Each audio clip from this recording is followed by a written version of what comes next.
Okay. नमस्कार प्रिय विद्यार्थी मित्रांनो. महानगरपालिका बृहन्मुंबई महानगरपालिका ऑनलाईन शिक्षण विभागामध्ये आपले सर्वांचे हार्दिक स्वागत. मी शिक्षक दिलीप पवार, शहाजीनगर मनप्पा माध्यमिक शाळा चित्ताक्या. विद्यार्थी मित्रांनो, आज आपण आपल्या प्रश्नपत्रिकेमधील विभाग 4 प्रश्न क्रमांक 4 आ याविषयी आपण या प्रश्नाविषयी आज आपण चर्चा करणार आहोत. तर पाहूया आपल्याला विभाग 4 मध्ये प्रश्न क्रमांक 4 आ मध्ये कशा प्रकारे प्रश्न विचारले जातात हे आपण बघूया.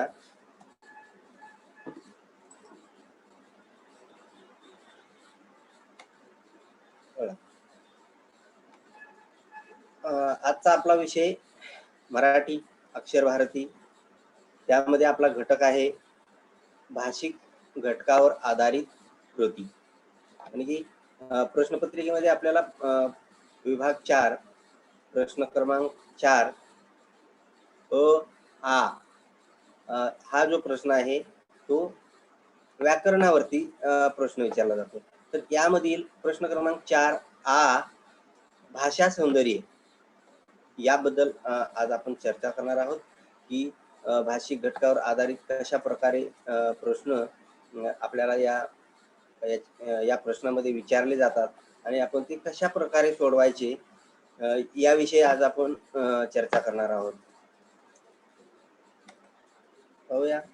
बघा, अशा प्रकारे प्रश्न क्रमांक 4 आ भाषिक घटकावर आधारित कृती. अगोदर आपण ही कृती आपल्याला किती मार्कासाठी विचारली जाणार आहे आणि ते मार्क कोणत्या प्रश्नाला कशा प्रकारे किती मार्क आपल्याला असणार आहेत हे आपण जाणून घेऊया. बघा, सर्वप्रथम या प्रश्नामध्ये शब्द संपत्ती आपल्याला 4 गुणासाठी विचारलेली असते. 4 गुणासाठी विचारली जाते. दुसरा बघा, त्याच्यामध्ये काय काय असणार आहे, कोणकोणते प्रश्न असणार आहेत. समानार्थी शब्द, विरुद्धार्थी शब्द, वचन, एक वचन, अनेक वचन, शब्द समूहाबद्दल एक शब्द लिहिणे, लिंग बदलणे. यापैकी कोणत्याही 4 घटकावर एक गुणांच्या 4 कृती आपल्याला विचारल्या जातात. म्हणजेच हे जी 5 घटक आहेत, समानार्थी शब्द, विरुद्धार्थी शब्द समूहाबद्दल एक शब्द आणि लिंग, हे 5 घटक आहेत.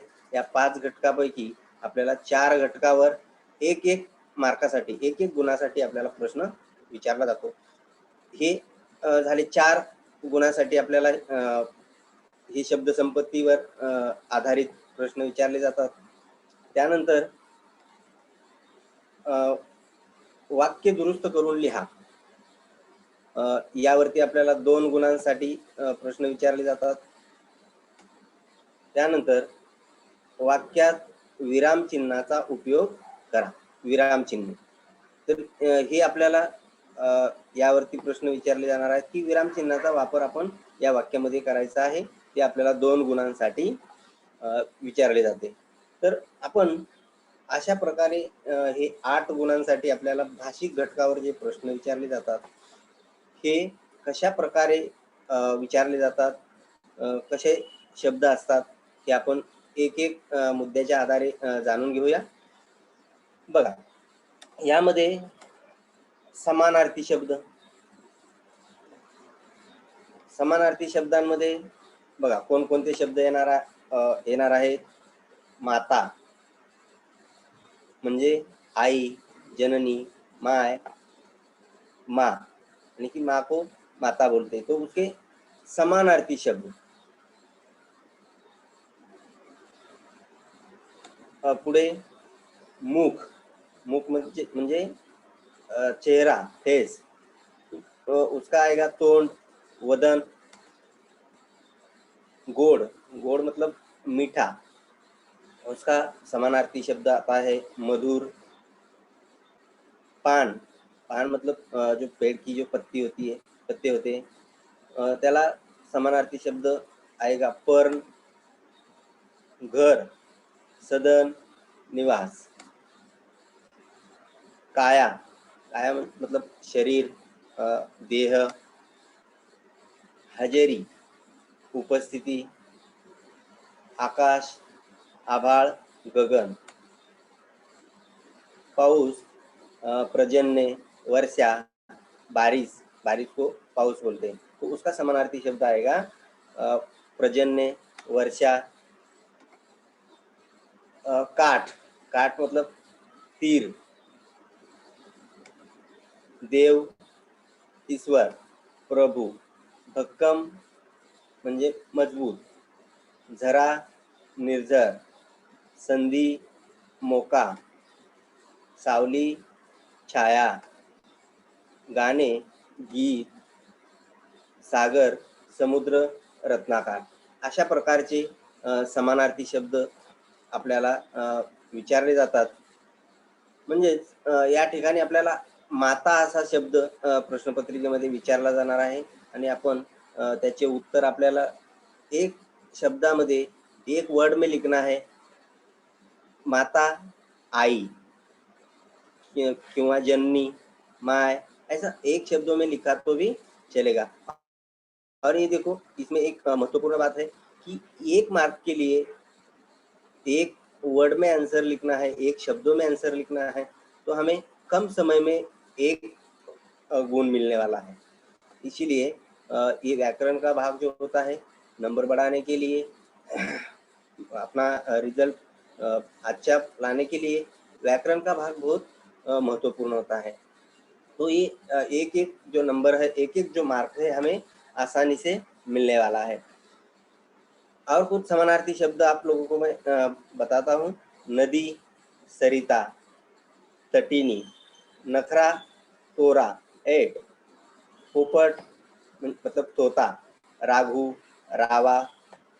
माणूस, मानव। नवरा, पती, कांत, बायको, पत्नी, कांता।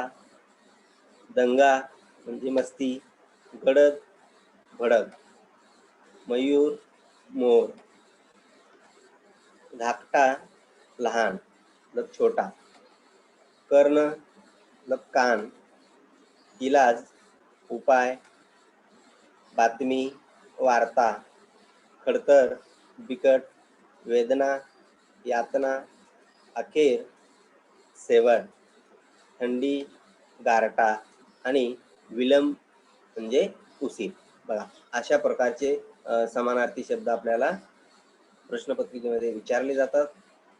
जसे की उदाहरणार्थ आपल्याला प्रश्नपत्रिकेत नदी हा शब्द दिला जाणार आणि त्याचा समानार्थी शब्द लिहा असं आपल्याला विचारले जाते. तर आपण नदी याचा समानार्थी शब्द सरिता किंवा तटिनी असा लिहायचा आहे. त्या ठिकाणी आपल्याला 1 मार्क मिळून जातो. तर बघा, हे झाले समानार्थी शब्द. अशा प्रकारचे समानार्थी शब्द आपल्याला परीक्षेमध्ये विचारले जातात आणि ह्यापैकी आपल्याला 1 गुण मिळवण्यासाठी एक कमी वेळामध्ये, कम समय में 1 गुण हमें मिलने वाला है. तर बघा, यानंतर विरुद्धार्थी शब्द बघा. विरुद्धार्थी शब्द मतलब अपोजिट वर्ड, विरुद्ध, खिलाफ वाला शब्द. बघा कशा प्रकारे विरुद्धार्थी शब्द असतात. कौतुक, कौतुक म्हणजे त्याचा विरुद्धार्थी शब्द येणार निंदा. कौतुक म्हणजे स्तुति, किसी को हम किसी की स्तुति करते हैं, शाबाशी देते हैं, तो उसके अपोजिट वाला क्या आएगा, उसके खिलाफ वाला क्या आएगा, तो निंदा करना. इस तरह के समानार्थी शब्द आते हैं. सार्वजनिक, खाजगी.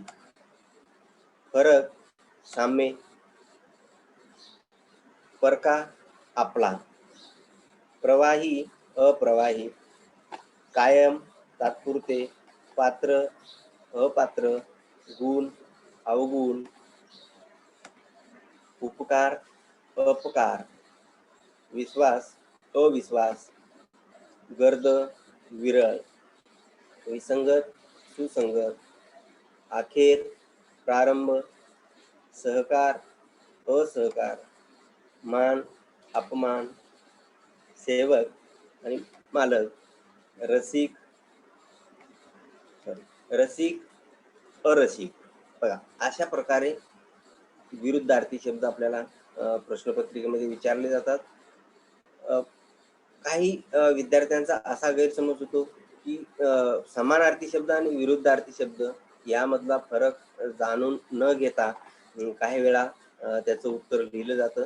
पण असं न करता प्रश्नामध्ये आपल्याला कोणता शब्द विचारला है, कौन सा पूछा गया है कि समानार्थी शब्द लिखना है क्या विरुद्धार्थी शब्द लिखना है, ये पहले जानना है, उसके ऊपर ध्यान देना है, फिर ही हमें ये शब्द लिखना है.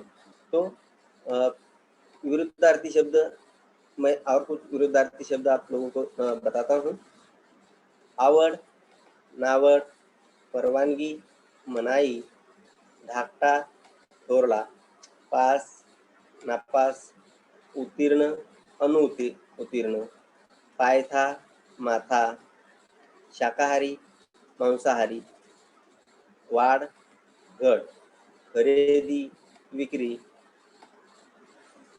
दुरुस्त, नादुरुस्त, गोंधळ, शांतता, उत्तम, वाईट, रडत, हसत, तातडीने, सावकाश, परदेशी, स्वदेशी, साक्षर, निरक्षर, सुपीक, नापीक, जबाबदार, बेजबाबदार, अशा प्रकारचे विरुद्धार्थी शब्द आपल्याला विचारले जातात.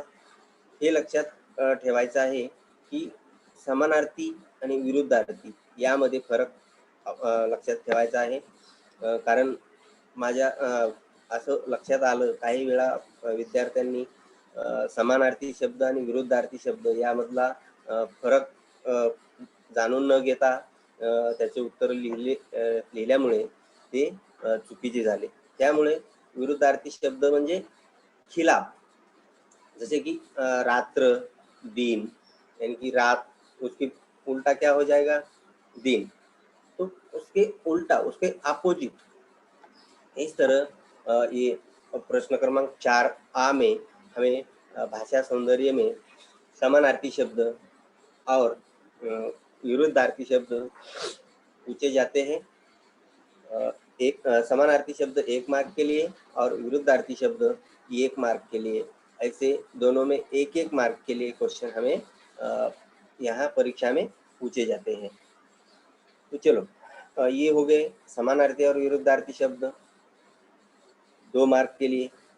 आगे देखते हैं वचन. बघा, वचन मध्ये एक वचन, अनेक वचन अशा प्रकारे आपल्याला विचारले जाते.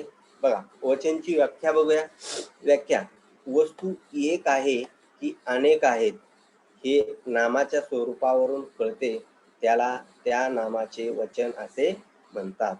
बघा, वचनाची व्याख्या बघा, यानी कि वचन किसे कहते हैं, की वस्तू एक आहे की दोन आहेत, अनेक आहेत, हे जेव्हा आपल्याला त्याच्या नावावरून, त्याच्या नावाच्या रूपावरून कळते, तेव्हा त्याला त्या नामाचे वचन असे म्हणतात. मतलब हमें वचन में क्या करना है कि कैसा पहचानना है, एक वचन है या अनेक वचन. तो उसका जब हम नाम लेते हैं तो वो चीज एक है क्या बहुत सारी है, ये ध्यान में रखना है. ये पहले देखना है कि हम जो भी चीज वचन देख रहे हैं, जो भी चीज देख रहे हैं, वस्तु मतलब चीज, जो भी चीज देख रहे हैं, तो उसको जब हम देखते हैं, बोलते हैं, तो वो चीज एक है क्या बहुत सारी है, अनेक है. तो इसके ऊपर से हमें पता चलेगा कि वो चीज एक वचन में आएगी क्या अनेक वचन में आएगी। हेच त्या नामाच्या स्वरूपावरून आपल्याला कळते की ते त्या नामाचे वचन काय आहे। तर बघा वचनाचे काही प्रकार आहेत, ते वचनाचे आपण काही प्रकार बघूया। वचनाचे खालील प्रमाणे 2 प्रकार आहेत, एक वचन आणि अनेक वचन।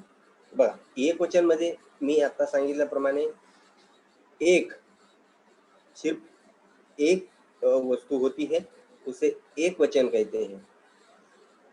और जिसमें बहुत अनेक, अनेक मतलब बहुत सारे, तो वो अनेक वचन हो जाता है। तो चलो आगे देखते हैं सविस्तर एक वचन अनेक वचन। देखो हम कुछ शब्द देखेंगे, कुछ नाम देखेंगे कि कौन सा एक वचन होता है और कौन सा अनेक वचन होता है। तो बघा एक वचनची व्याख्या बघा, व्याख्या नामावरून एकाचा बोध झाल्यास त्याला एक वचन म्हणतात। नामाचे जे मूळ रूप असते तेच त्याचे एक वचन असते। उदाहरणार्थ आंबा, चिमणी, झाड इत्यादी। बघा एक वचनची व्याख्या कशी सांगितलेली आहे की नामावरून एकाचाच सिर्फ एक का ही बोध होता है। बोध होना मतलब समझना कि हम कुछ देख रहे हैं, कुछ बोल रहे हैं, कुछ नाम ले रहे हैं, तो वो बोलते समय हमें एक का ही बोध होता है। एक है, हम जो बोल रहे हैं, हम जो देख रहे हैं वो सिर्फ एक है, ऐसा हमें समझ में आता है, तो उसे एक वचन कहते हैं। और नामाचे जे मूळ रूप असते तेच त्याचे एक वचन असते। क्योंकि कौन सा भी शब्द है, नाम है, तो उस नाम का जो मूल रूप है, जो उस शब्द का जो मूल रूप है वही उसका एक वचन होता है। उदाहरणार्थ आंबा, चिमनी, झाड़। बघा आंबा हम बोलेंगे ये कितना आम है, आम है एक आम है। और बहुत सारे आम अगर होंगे तो हम कैसा बोलेंगे, हे किती आंबे, आंबे किती आंबे आहेत, ये हो गया अनेक वचन। यानी कि एक मतलब एक वचन, बहुत सारे मतलब अनेक वचन। चला अनेक वचनची व्याख्या बघूया आपण। नामावरून अनेकांचा बोध झाल्यास त्याला अनेक वचन असे म्हणतात। बघा एखाद्या नामावरून आपल्याला अनेक चा जर बोध झाला, अनेक आहे, बहुत सारा है, ऐसा अगर हमें बोध होता है अनेक वचन में, जिस नाम से हमें पता चलता है कि वो बहुत है, अनेक है, तो उसे हम अनेक वचन कहते हैं। चलो कुछ आगे देखते हैं। हाँ अनेक वचन चे उदाहरण बघा, कुत्रे, चिमण्या, घोड़े इत्यादि। जैसे कि घोड़े हैं, घोड़े यानी कि बहुत सारे घोड़े हैं। हम सिर्फ अगर एक घोड़ा होता है तो हम क्या बोलेंगे, घोड़ा अगर एक है तो हम सिर्फ घोड़ा, घोड़ा बोलेंगे। और घोड़े मतलब बहुत सारे घोड़े, ये होता है अनेक वचन। जैसे कि एक वचन में बताया गया था कि आंबा, चिमनी, चिमनी, झाड़, झाड़, यहाँ कितने झाड़, सिर्फ झाड़ बताया, ये झाड़, एक ही झाड़ दिखाई देता है, एक ही उस झाड़ इस नाम से हमें एक ही झाड़ का बोध होता है, एक ही वृक्ष का, वनस्पति का बोध होता है। अगर वहाँ झाड़े, झाड़े ऐसा बोला गया तो वहाँ अनेक वचन आ जाएगा, क्योंकि झाड़े, झाड़े मतलब बहुत, अनेक। तो इस तरह एक वचन और अनेक वचन में से का फर्क होता है। ये अच्छी तरह से ध्यान में रख के एक वचन अनेक वचन हमें लिखना है। आगे देखते देखो एक वचन अनेक वचन में पुल्लिंगी, स्त्रीलिंगी और नपुंसकी लिंगी, इस तरह के वचन होते हैं। तो देखो पुल्लिंगी जो नाम है, पुल्लिंगी नाम आहेत त्याची वचन आपण बघूया। काही उदाहरणाद्वारे तुम्हाला सांगतो बघा। ते जे पुल्लिंग पुल्लिंग नाम असतात त्याची एक वचनाचे अनेक वचन कशा प्रकारे होते बघा। कुत्रा एक वचन, कुत्रे अनेक वचन, ससा एक वचन, ससे अनेक वचन, आंबा एक वचन, आंबे अनेक वचन, रस्ता एक वचन और रस्ते मतलब अनेक वचन। घोड़ा मैंने अभी बताया था, घोड़ा एक घोड़ा ऐसा अगर नाम हम लेते हैं तो एक वचन हमें उसका बोध हो जाता है। घोड़े, ये अनेक वचन में जो हम नाम लेते हैं घोड़े, वो बहुत सारे घोड़े हैं, यानी कि दो से ज्यादा है, इसीलिए वो अनेक वचन में आता है। लांडगा लांडगे, ओड़ा ओड़े, काटा काटे, डब्बा डब्बे, दागिना दागिने, अशा प्रकारे एक वचन अनेक वचन बघा। आणखी काय आपण उदाहरण बघूया। दाना दाणे, राजा राजे, बघा या ठिकाणी राजा राजा, एक ही राजा को हम राजा, हम जब राजा बोलते हैं तो उससे हमें पता चलता है, बोध होता है कि एक ही राजा है। और राजे ऐसा अगर हम बोलेंगे तो वहाँ बहुत सारे यानी कि अनेक, दो से ज्यादा अनेक राजे हैं, इसलिए ये अनेक वचन हो जाता है। आगे देखो, मुलगा, मुलगा मतलब एक ही लड़का है, और मुलगे मुलगे मतलब बहुत सारे लड़के हैं। ये फर्क ध्यान में रखना है एक वचन और अनेक वचन का। एकदम आसान है, थोड़ा सा ध्यान दे के सुनो। मासा मासे, पंखा पंखे, पाहुणा पाहुणे, दिवा दिवे, सामना सामने, वारा वारे, दरवाजा दरवाजे, बघा अशा प्रकारे जे पुल्लिंग नाम आहेत त्याची जे वचन आहे ते अशा प्रकारे एक वचनातून अनेक वचन मध्ये होत असतात। तर ही पुल्लिंग नाम आहेत, पुल्लिंग। तर आपण यानंतर बघूया स्त्रीलिंगी नामे व त्यांचे वचन। बघा स्त्रीलिंगी मध्ये नदी नद्या, पुल्लिंग स्त्रीलिंग ये तो समझ में आता है आप लोगों को, है ना। पुल्लिंग लड़का, स्त्रीलिंग लड़की, ऐसा। तो इससे पहले जो हमने देखे वो पुल्लिंग नाम थे, और ये स्त्रीलिंगी नामे आहेत। तर बघा स्त्रीलिंगी नामामध्ये एक वचन अनेक वचन कशा प्रकारे येते। नदी नद्या, बी बिया, स्त्री स्त्रिया, लेखनी लेखन्या, सासू सासवा, जाऊ जावा, वाट वाटा, बाग बागा, पाल पाली, साइकिल साइकिली। कि जैसे हम बोलते हैं तो उसका जब बोध होता है, उसका हमें जो अर्थ समझता है, मतलब समझता है, तो वो स्त्रीलिंगी है ऐसा हमें समझ में आता है।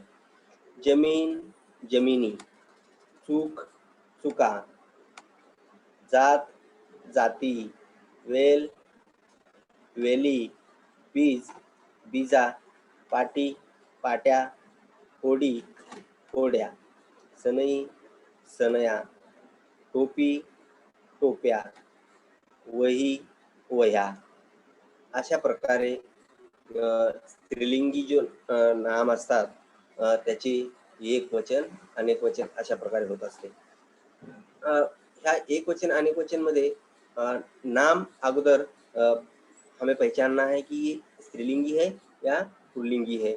फिर हम उससे हमें बोध हो जाएगा, पता चल जाएगा कि ये एक वचन में है या अनेक वचन में है। परीक्षा में हमें एक वचन दिया जाएगा और उसका अनेक वचन लिखो ऐसा पूछा जाएगा। कभी कभी अनेक वचन दिया जाएगा, एक वचन लिखो ऐसा दिया जाता है, पूछा जाता है।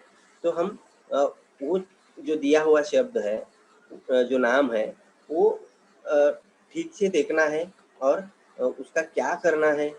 एक वचन दिया है तो उसका अनेक वचन करना है। जैसे हमें शब्द अगर दिया वही, वही मतलब वही क्या है, हमें उससे बोध होता है, पता चलता है कि वही एक स्त्रीलिंगी नाम है और वही एक ही वही है। वही मतलब नोटबुक, तो एक ही नोटबुक है वही, तो हमें बोध हो जाता है कि वो एक ही नोटबुक है।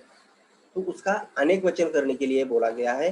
तो हम एक नोटबुक का अनेक वचन में बहुत सारी नोटबुक, वह्या, अनेक, एक से ज्यादा, बहुत सारी, तो हम उसको वह्या ऐसा लिखेंगे। देखो आगे, अभी ये नपुंसकलिंगी नामे व त्यांचे वचन। नपुंसकलिंग यानी कि ये जो शब्द होते हैं, ये जो नाम होते हैं, वो स्त्रीलिंगी में भी नहीं होते और पुल्लिंग में भी नहीं होते। तो ये नपुंसकलिंग इसमें होते हैं। यानी कि लिंग में ये तीन जो अलग अलग घटक है, पुल्लिंगी, स्त्रीलिंगी और नपुंसकलिंगी, उसमें जो नाम आएंगे, जो शब्द आएंगे, वो किस तरह है और उसका एक वचन में अनेक वचन करना है, अनेक वचन से एक वचन करना है, ये पहले अच्छे से देखना है। देखो अभी नपुंसकलिंगी में कौन कौन से शब्द आ जाएंगे। घर, देखो हम घर मतलब अपना जो घर होता है, तो घर को हम, घर पुरुष है क्या स्त्री है, ऐसा हमें पता चलता है कि नहीं? नहीं, वो तो पुरुष भी नहीं है, वो स्त्री भी नहीं है। जब हम उसका नाम लेते हैं घर, तो वो पुल्लिंगी में भी नहीं आता, स्त्रीलिंगी में भी नहीं आता, तो ये हो जाएगा नपुंसकलिंगी। तो इस तरह के शब्द जो आते हैं, इस तरह के शब्द जो नाम जो होते हैं, ये नपुंसकलिंगी में आते हैं। तो अभी उसका हम एक वचन अनेक वचन देखेंगे। बघा, घर, एक ही घर, एक वचन हो गया। घरे यानी कि बहुत सारे घरे, अनेक, इसलिए घरे ये अनेक वचन आता है। फूल, फूल मतलब देखो अभी फूल को हम जैसा उसका नाम लेते हैं, हे फूल, हे ते फूल, मतलब वहाँ पुल्लिंगी भी नहीं आता है, स्त्रीलिंगी भी नहीं आता है, इसलिए नपुंसकलिंगी में आता है। तो लिंग में ये ध्यान में रखना है, तो ती ते, है ना। तो हम अगर तो ऐसा बोलेंगे, तो लड़का, है ना, तो वहाँ वहाँ पुल्लिंग आ जाएगा। हम पुल्लिंग नाम लेते हुए ही तो शब्दों का यूज करते हैं। अगर स्त्रीलिंगी नाम लेते समय हम ती लड़की ऐसा हम बोलते हैं, तो ती ते ये ध्यान में रखना है। अगर जब किसी शब्द का नाम हम बोलते हैं, तो जब ते फूल, जब ते ये शब्द आएगा तो उसे नपुंसकलिंगी ऐसा कहते हैं। तो हम फूल को ऐसा बोल सकते हैं क्या, तो फूल, की फूल, ऐसा नहीं बोलते हैं। तो उसे हम बोलते हैं कि वो देखो ते फूल, तो ते जहाँ आएगा वहाँ नपुंसकलिंगी शब्द नाम हो जाता है। देखो फूल, फुले, दार, दारे, शेत, शेते, वासरू, वासरे, पाखरू, पाखरे, मडके, मडकी, गाणे, गाणी, झाड, खेडे, खेडी, झाड, झाडे। एक वचन अनेक वचन का नपुंसकलिंगी में गाव, गावे, मत, मते, डोके, डोकी, हरिण, हरणे, लाकूड, लाकडे, काम, कामे, चाक, चाके, पत्र, पत्रे, मन, मने, रोपटे, रोपटी। बघा अशा प्रकारचे शब्द नपुंसकलिंगी नाम में जो आते हैं और उसका इस तरह एक वचन का अनेक वचन शब्द हो जाते हैं, ये ध्यान में रखना है। तो, ती, ते। तो जब हम वो नाम बोलना जाते हैं, बोलते हैं, तो जब तो शब्द लगता है उसे तो ऐसा बोलना पड़ता है तो वो पुल्लिंगी होता है। ती अगर होता है तो स्त्रीलिंगी, और ते ऐसा हो जाता है तो नपुंसकलिंगी। इस तरह के जो लिंग होते हैं उसके एक वचन और अनेक वचन होते हैं। चलो आगे देखते हैं। एक वचन व अनेक वचन सारखे असणारी नामे। बघा एक वचन आणि अनेक वचन यात पण समान जो नाम होते हैं, समान जो नाम होते हैं वो देखो। एक वचन में देव, देव को देव ही होता है। महिला, महिला का महिला। उंदीर, उंदीर। कवि, कवि। भाषा, भाषा। दिशा, पूजा, दासी, दासी। वधू, वधू। वस्तु, हार, हार। कान, कान। घाट, घाट। घास, घास। चोर, चोर। बघा या ठिकाणी आपण हे लक्षात घ्यायचंय की एक वचन व अनेक वचन ये एक जैसे ही शब्द होते हैं। ये शब्द पुल्लिंगी में भी नहीं आते हैं, स्त्रीलिंगी में भी नहीं आते हैं। सॉरी, एक वचन में भी नहीं आते, अनेक वचन में भी, यानी कि दोनों सेम हो जाते हैं। देश, देश। दिवस, दिवस। नौकर, नौकर। नियम, नियम। प्रश्न, प्रश्न। अशा प्रकारचे एक वचन व अनेक वचन समान जो नामे होते हैं, समान जो शब्द होते हैं, इस तरह के होते हैं। ये ध्यान में रखना है। तो देखो आगे देखो वचन वळका। वचन किस तरह? देऊळ, देऊळ, देऊळ मतलब मंदिर। वो क्या है? एक ही है, एक वचन में आएगा। वेली, वेली लताएं, बहुत सारी लताएं हैं इसलिए अनेक वचन में आएगा। घरे, अनेक वचन। शरीर, एक वचन। इमारती, अनेक वचन। पर्वत, एक वचन। वह्या, अनेक वचन। बघा डोके, एक वचन। रोपटी, अनेक वचन।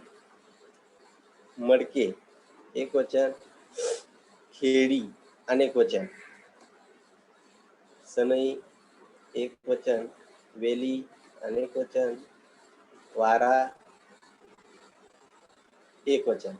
बघा वचन वळखा अशा प्रकारे आपल्याला प्रश्नपत्रिकेमध्ये प्रश्न विचारला जातो कि देऊळ ऐसा शब्द दिया जाता है और ये कौन सा वचन है, अनेक वचन है या एक वचन है, ये पहचानो और लिखो, ऐसा पूछा जाता है।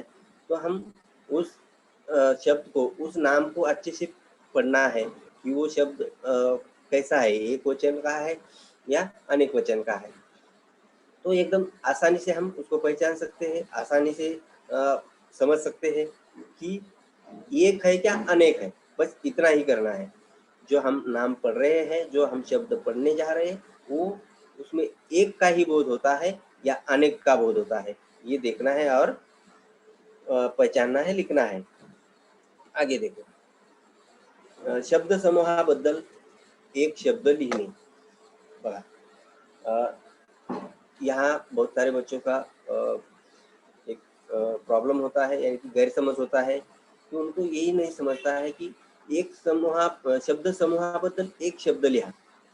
तो मैं आपको उदाहरण के साथ साथ बताता हूँ कि हम कभी कभी बोलते समय उस शब्दों बहुत सारे शब्दों के लिए एक ही शब्द का यूज करते हैं, बोलते हैं, उपयोग करते हैं, तो उसे ही कहते हैं शब्द समूह। शब्द समूह मतलब बहुत सारे शब्द होते हैं, और यानी कि एक वाक्य में, दो वाक्य में जितने सारे शब्द, जितने सारे वर्ड आते हैं, उसके लिए एक ही शब्द का यूज होता है, उपयोग होता है, यानी कि एक ही शब्द होता है, उसे शब्द समूहाबद्दल एक शब्द ऐसा कहा जाता है। तो किस तरह के होते हैं बघा, उसका पहिला देखेंगे की शब्द समूहाबद्दल बघा, भाषेच्या अभ्यासामध्ये मुलांना अगदी मुलांना अगदी मोजक्या शब्दात खूप आशय व्यक्त करता आला पाहिजे, यासाठी एखाद्या शब्द समूहाबद्दल कोणता एक शब्द वापरता येईल ते आपण पाहिले पाहिजे।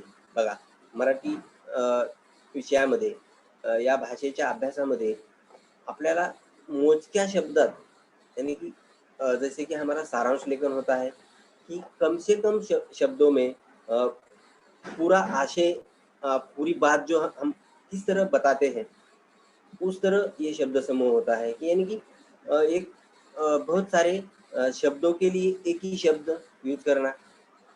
सारांश लेखन जैसे की खूप आशय, अभ्यासामध्ये मुलांना अगदी मोजक्या शब्दात, मोजक्या मतलब कम से कम शब्दों में पूरा आशय रखना आना चाहिए। उसी तरह ये शब्द समूहाबद्दल जो एक शब्द हमें लिखना है, पहचानना है, लिखना है, ये आता है कि शब्द समूह, अनेक शब्दों के लिए एक शब्द लिखना है। देखते आगे उदाहरण बघा उसका, जैसे कि आईच्या वडिलांचे घर, आजोळ। बघा, अभी यहाँ ध्यान में रखना है कि शब्द समूहाबद्दल एक ही शब्द कैसा होता है, आवरता येणार नाही असे, अनावर। देखो अभी आवरता, येणार नाही असे, ये चार शब्द है, चार शब्दों का समूह है, और इस चार शब्दों के समूह के लिए एक ही शब्द बोला गया है, अनावर। इस तरह शब्द समूहाबद्दल एक शब्द होता है। आनंदाने नाचणे, वहां देखो दो शब्द आते हैं, तो बागड़ने, उस दो शब्दों के लिए एक शब्द आ जाता है, बागड़ने। ईश्वर आहे असे मानणारा, आस्तिक। ईश्वर नाही असे मानणारा, नास्तिक। ऐकायला व बोलायला न येणारा, मूकबधीर। देखो यहाँ भी देखो, ऐकायला व बोलायला न येणारा, ये कितने सारे शब्द है, और इतने सारे शब्दों के लिए ये जो पूरे शब्दों का जो समूह है, उसके लिए एक शब्द क्या बोला गया है, मूकबधीर। इसे कहते हैं शब्द समूहाबद्दल एक शब्द लिहा। उरलेले भाग, अवशेष। गाणे म्हणणारा, गायक। गेलेला काळ, गतकाळ। घराची ओसरी, सोपा। आगे देखो, जादूचे खेळ करून दाखविणारा, जादूगार। 10 हात असलेला, दशभुज। धान्य साठविण्याची जागा, कोठार। नाश न पावणारे, अजरामर। न हलणारे, अचल। नाटकात काम करणारा, नट। नाव चालविणारा, नावाडी। बस थांबण्याची जागा, बस स्थानक। बातमी आणून देणारा, वार्ताहर। भाषण करणारा, वक्ता। समाजाची सेवा करणारा, समाजसेवक। बघा, अशा प्रकारे शब्द समूहाबद्दल एक शब्द लिखना है, लिखा जाता है, ये ध्यान में रखना है। आगे देखो, अभी लिंग बदलणे। नामाच्या रूपावरून एखादी वस्तू वास्तविक, अगर काल्पनिक पुरुष जातीची आहे की स्त्री जातीची आहे, की दोन्हीपैकी कोणत्याच जातीची नाही, असे ज्यावरून कळते त्याला त्या शब्दाचे लिंग असे म्हणतात। बघा, नामाच्या रूपावरून एखादी वस्तू वास्तविक, अगर काल्पनिक ती पुरुष जातीची आहे का स्त्री जातीची आहे, किंवा या दोन्हीपैकी कोणतीच नाही असे जेव्हा आपल्याला कळते, तेव्हा त्याला त्या शब्दाचे लिंग असे म्हणतात। बघा, उदाहरण बघा, पुल्लिंग, स्त्रीलिंग आणि बघा, पुल्लिंग में तो वाडा, तो भात, तो टाक, तो दिवा. स्त्रीलिंग में ती इमारत, ती भाकरी, ती लेखनी, ती पनती. देखो मैंने बोला था तो, ती. पुल्लिंग में तो आएगा, स्त्रीलिंग में ती आएगी. और नपुंसकलिंग में देखो ते घर, ते वरण, ते पेन, ते तेज. अशा प्रकारे तो, ती, ते. तो मतलब पुरुष, ती मतलब स्त्रीलिंग और ते मतलब नपुंसकलिंग. इस तरह हम लिंग पहचान सकते हैं. लिंग भेदामुळे नामाच्या रूपात होणारा बदल. बघा बघा आता, पुल्लिंग, स्त्रीलिंग, नपुंसकलिंग. मुलगा, मुलगी, मुलगे. पोरगा, पोरगी, पोरगे. कुत्रा, कुत्री, कुत्रे. घोडा, घोडी, घोडे. अशा प्रकारचे जे लिंग आपल्याला प्रश्नपत्रिका परीक्षामध्ये विचारले जातात. बघा या ठिकाणी खालील वाक्य लेखन नियमानुसार पुन्हा लिहा. हे 2 गुणासाठी आपल्याला विचारले जाते. बघा या ठिकाणी आपल्याला आयुष्याच्या उभारणीसाठी शिक्षकांनी भरपूर शिदोरी दिली. या ठिकाणी क्या करना है हमें कि वो हमें गलत वाक्य देते हैं, गलत शब्द देते हैं और हमें उसको दुरुस्त करके लिखना है, सही करके लिखना है. हमें परीक्षा में क्वेश्चन पेपर में हमें ऐसे गलत वाक्य सेंटेंस दिए जाते हैं और उसमें अच्छे से पढ़ के कौन सा वर्ड गलत दिया है और उसको दुरुस्त करके हमें फिर से लिखना है.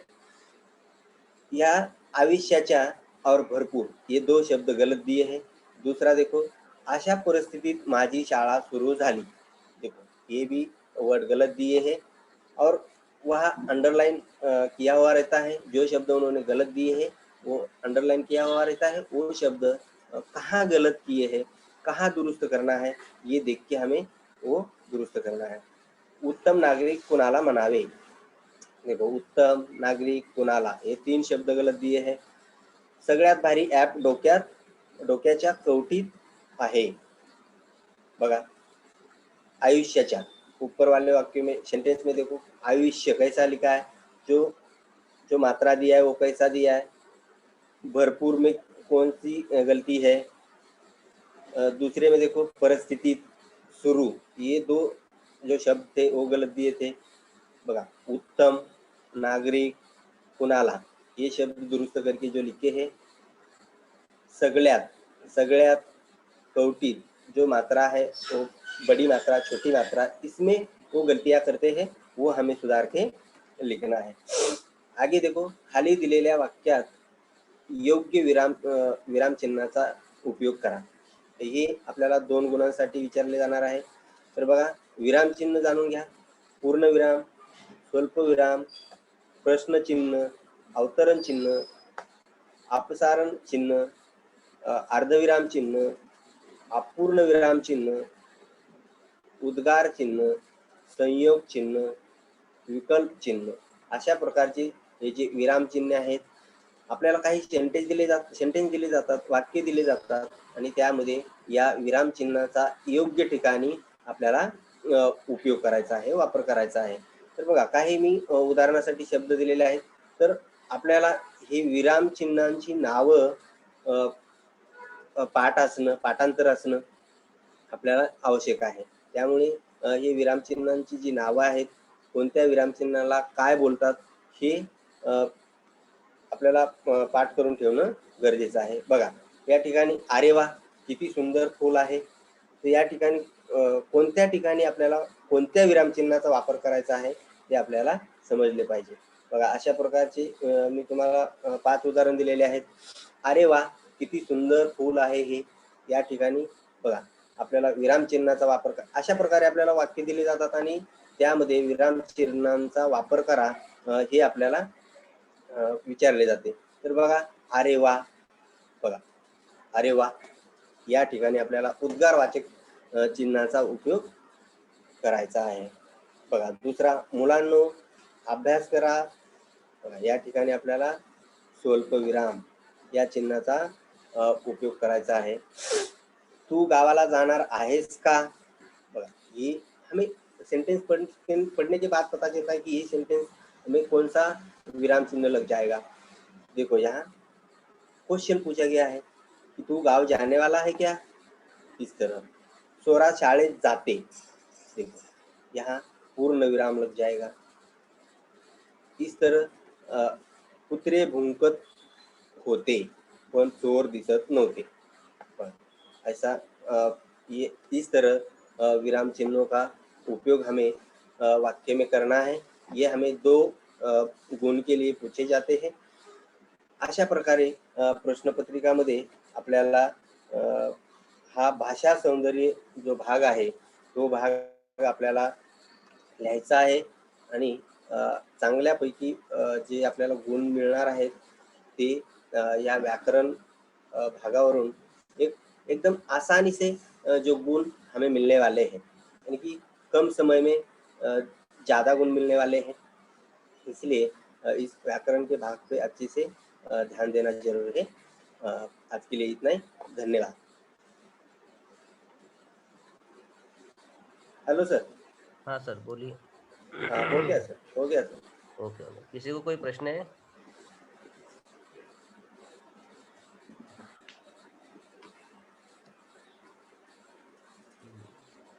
हाँ किसी ठीक को है कुछ सर, किसी का पूछना हाथ बेटे? ऊपर नहीं। नहीं सर, ठीक है सर। किसी को कुछ? हाँ 1 मिनट सर, आए। हाँ हाँ गणेश जायसवाल,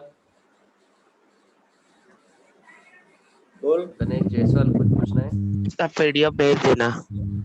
हाँ पीडीएफ में टेलीग्राम ग्रुप में डाल दूंगा। Okay okay. Ravi, Ravi yes sir. बोलो सर क्या वो प्रश्न है? विराम चिन्ह वाला फिर से बताइए ना जरा। विराम चिन्ह वाला, यस सर। हाँ जो भी विराम चिन्ह होते हैं ना बेटा, वो हमें पहले वाक्य दिए जाते हैं और उस वाक्य में सही जगह पे हमें विराम चिन्ह लगाना होता है।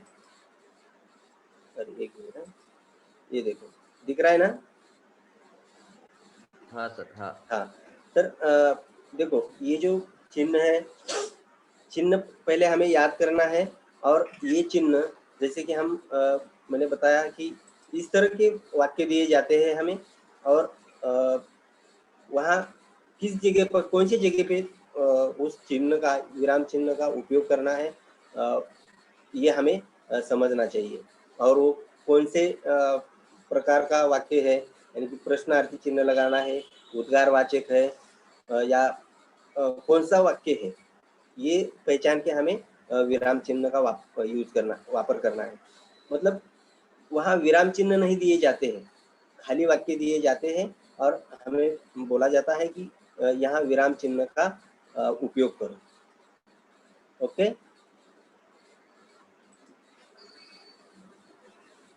और किसी को कोई प्रश्न?